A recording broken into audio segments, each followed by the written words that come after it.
When I began to become a Christian, it was very tough. Because in the whole of our family, nobody went to church. Not only that nobody went to church, church pastors used to come to our house to collect power.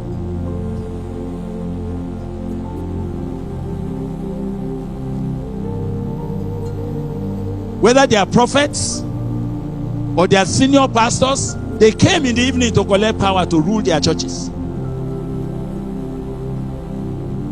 And we were part of those who we prepared the concoction for them. So it was not interesting for anybody to preach to me and say I should give my life to Christ. I say, which Christ? Christ that does not have power. Christ that cannot keep his people. Christ that it is my Father that is sustaining his preachers. How can I leave what is real to follow useless thing like that? That was my argument. So when God confronted me and said, go and give your life to me, I said, who are you? That's my first question. Who are you, sir? Do you have power to keep me? Because I knew that I need power to survive in the world. I knew that. I knew that if you don't have power, the world will mess you up. I knew that. I saw my uncles messed up. I saw my uncle who came home to marry. After we have done the dancing and we have carried the woman to the house in the way we normally do. And this my uncle has already undressed himself.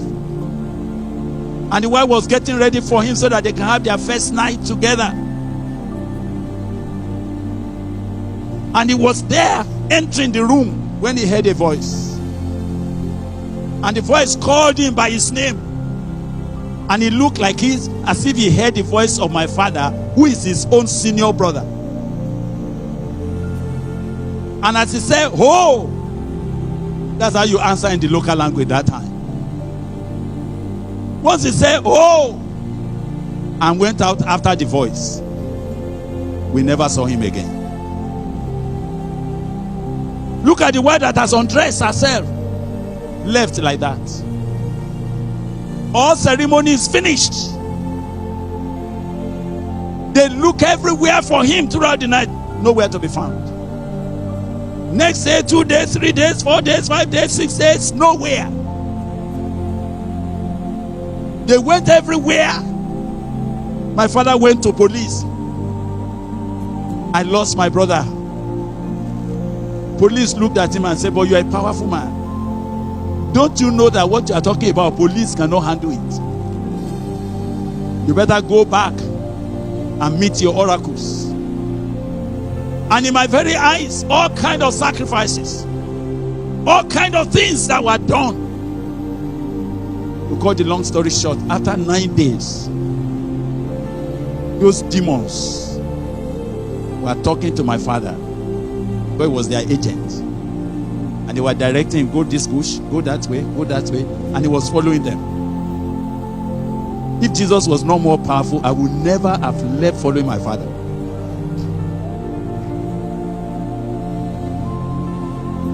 I didn't just decide to follow Jesus. I have to be sure that he has power to keep me.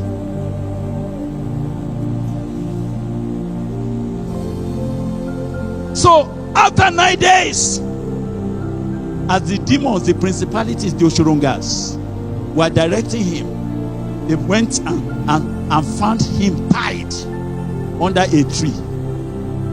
His fingernails have come out like that of hyena. He has lost his voice. How did he eat? He was using his hand to squeeze mud to drop some water in his mouth.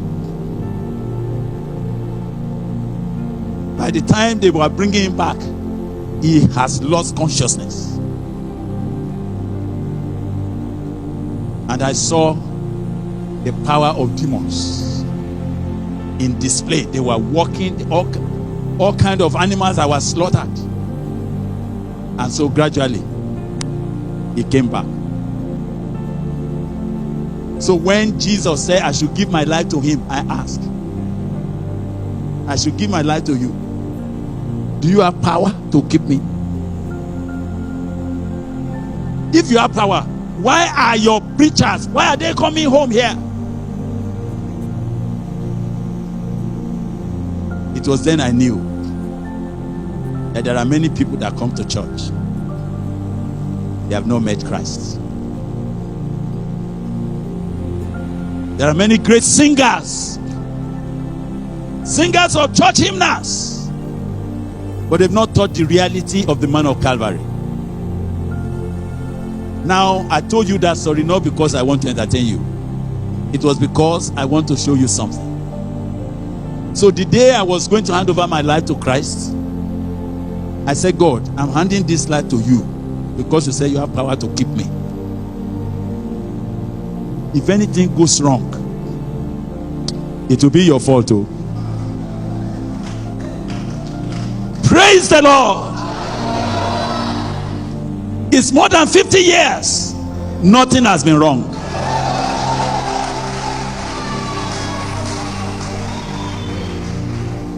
When my father discovered that I gave my life to Christ, he started crying. He said, why am I living reality? That all these powers, it was for me, was keeping them. Why do I want to be following people that don't know anything? I said, I'm not following them, I'm following Jesus. And that Jesus will not disappoint me. And my father did his hand like this. You know, when an elder do you like this, that means your eyes will see. And he said, I give you 2 years, you are coming back. And he gave me a proverb. What is the proverb? He said, every chicken, every hen, no matter how it goes, it will end in the pot. You know what he said? He said, wherever you go, no matter how you try, you will end up here. You'll come back here. And then he said, this one went and came back. That one came back. The more he said that, I entered into a covenant with God. I said, Father, if it remains tomorrow for me to go back, you must take me home. I have not left that covenant. But God said, I have all it takes to keep you.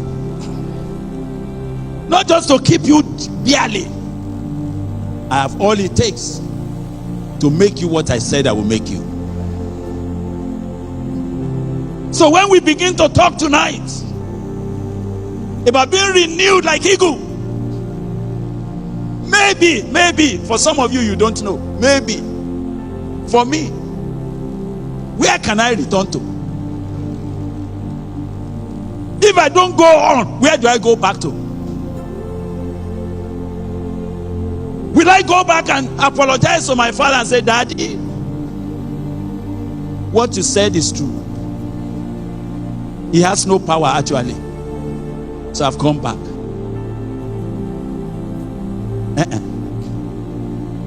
So for me, one matter is settled. I must go forward. I must increase. I must get to the height. Because I'm aware that some people are sitting, waiting, and say, let us see.